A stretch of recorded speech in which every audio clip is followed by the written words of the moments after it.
Hi there. Well, today's video is going to be all about my evening skincare routine. Now, previously I had shared with you my morning skincare routine, so I'll link to that here so that if you'd like to check that out, you can do that. But today I'm just going to be talking about the products that I use in the evening. And there are quite a few more that I use at nighttime because there are a couple other steps that I need. So I need to remove my makeup, I need to cleanse, I need to moisturize, and then I need to do treatments. So that does involve a few more products, but let's just go ahead and get right to it. Let me also mention quickly too, my skin type is combination. It's getting a little bit drier in areas and a little bit more sensitive as I get older, but I do still sort of treat it as combination skin because I do get very oily through my T-zone.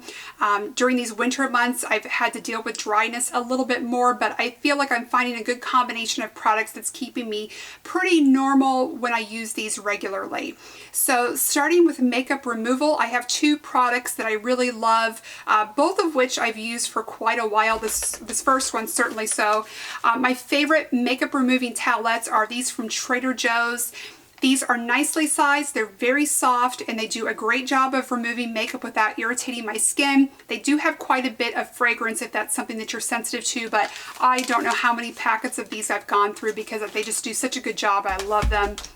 And then of course I always need to remove eye makeup, and that's even more important when I have really stubborn waterproof mascara.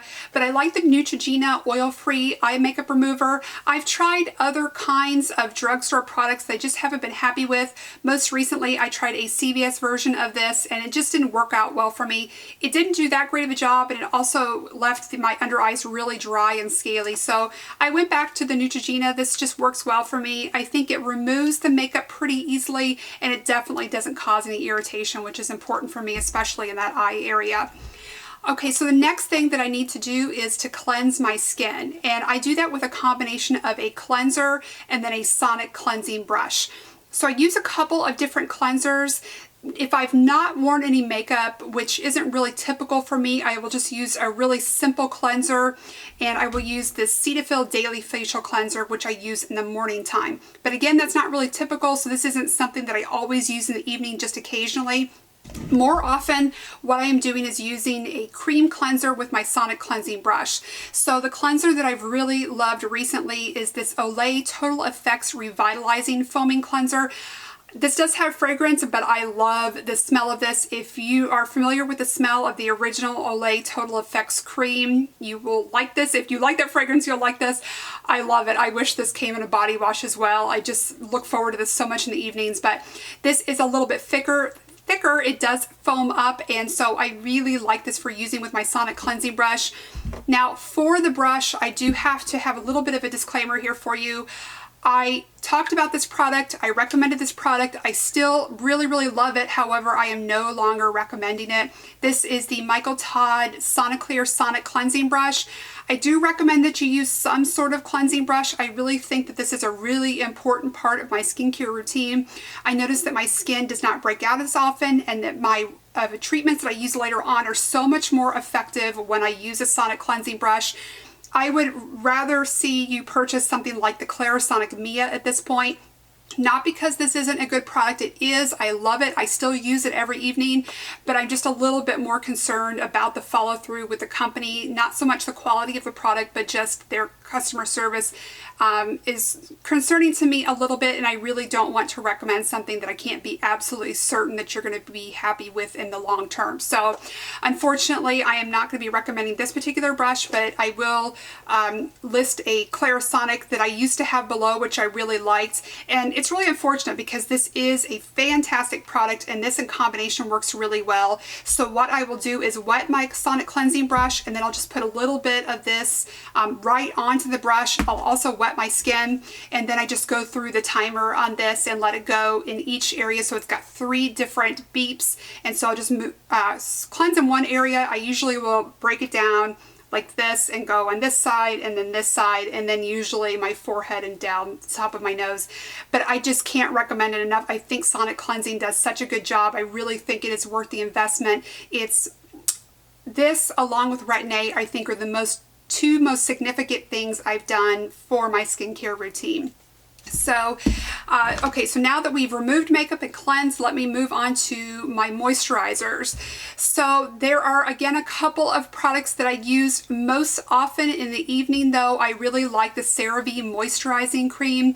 I just want something that really packs a lot of punch. I want a lot of hydration at night. This isn't something that I could use during the day because my skin will get a little bit too oily with this, but at nighttime, I love slathering this on, and sometimes I'll also put on my hands and arms and things as well. But I've always said with this CeraVe, I think it's a really elegant formula for the price point. It's just a really smooth, rich cream that doesn't have greasiness to it. It just feels so silky smooth and sinks in really nicely, but you still get that feeling that your skin's really intensely hydrated. So I love this stuff. I am probably maybe a little more than halfway through this jar, and I will definitely be repurchasing it. It's just something that I don't ever want to be without because my skin responds really well to it.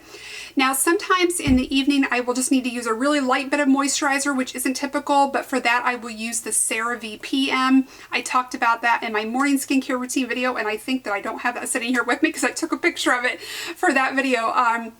But the PM is just a little bit lighter, so maybe more in the summertime when I don't need something quite as heavy, I might opt for that. But more often than not, I really like this. So the other thing that I like to do in the evening is really hydrate my eye area. My favorite nighttime eye cream is the Bobbi Brown Hydrating Eye Cream. This is a little sample size that I just finished up, and so I have to reorder a full size.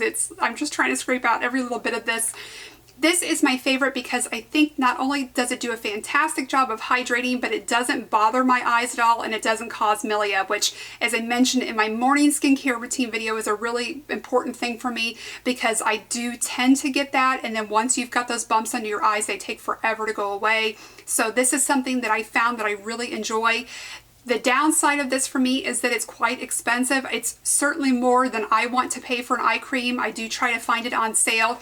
I think the full size of this is $52 if I remember correctly. So I'm always purchasing this when I can find some sort of discount, whether that's through Sephora or Nordstrom or whatever the case may be. But I do really enjoy it and think it's a great product. Now, moving on to treatments.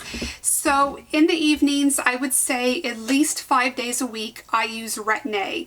I've done a whole video series on the Retin-A. I've gone through the beginning when I first started using it to, I think, 6 months or a year out.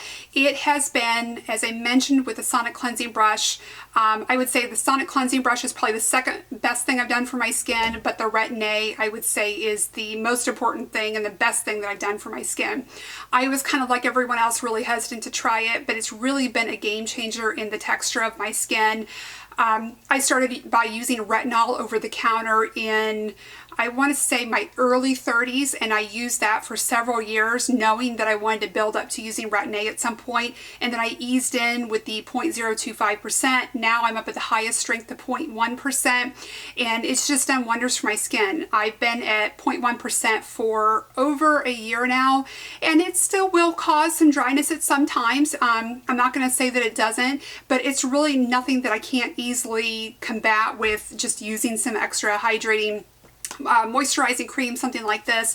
It's really not a big deal. I do avoid my eye area, but if you have any interest in trying something like this, but you've been concerned about it, you might check out my videos and you can kind of see how I went through the process, but it's really nothing to be afraid of. There is some irritation in the beginning. If you're acne prone, there can be some purging in the beginning, but once your skin becomes accustomed to it, you really do see good results, and I really just am very happy with particularly the texture change in my skin over time that I've seen with the Retin-A. You may be wondering how I'm using that in combination with my moisturizer. I will always apply the Retin-A first, and if it's a night where I want to use my hydrating cream or my moisturizing cream, I will put this on and I will leave it on for about 20 or 30 minutes and then apply my moisturizer. If you're just starting to use Retin-A, you might combine the two together to dilute this just a little bit to make it a little bit easier on your skin, but I can use this at full strength on its own or with the moisturizer over the top, no problem. And this is the cream version. And then because my skin is acne prone, I do have a couple more treatment products that I really like to use. This is something that I've purchased so many times. This is the Mario Badescu Dry-In Lotion. I would not be without this product. I've also tried the Kate Somerville version. For me, it did not work as well, although they're very similar. The Mario Badescu is just, it is just it for me. I think this is the best blemish product out there. When I just purchased this replacement a month or so ago, the girl at Ulta that I was buying it from said, "Isn't that the best?" She goes, "If I put that on my skin by the next morning, whatever I was treating is gone." And I agree. If you can catch something early on with this, it does wonders. You will forget what you were treating by the time that you wake up. It really is just that good.